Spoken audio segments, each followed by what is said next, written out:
na tayong pinapasaya sa kanyang pag-host ng mga mall shows ng mga naglalakiang celebrities. Siya ang birthday comedian nating si Chad Quinis, na co-host din ng paborito nating karaoke sa Viva Home of the Stars. Chad Quinis, anong ganap? Abra, 3, 2, 1, go! Hindi akalain ni Chad na bibigyan siya ng sorpresa ng kanyang mga kaibigan at tagahanga sa kanyang kaarawan.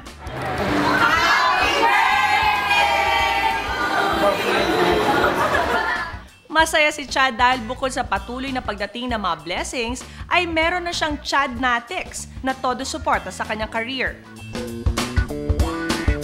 Thank you ha. Maraming salamat.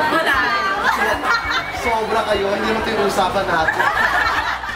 Sinurprise ako ng Chadnatics for my birthday. Palakpakan naman guys. Thank you. Akala ko kanina wala lang. Pagpasok ko ng dressing room, andito sila nag-aabang. Grabe, sobrang nakakatuwa. Mga siraulo itong mga to eh. Yay! Thank you guys. Thank you. I love you guys. Thank you. Happy birthday, Chad Quinis! We wish you all the best!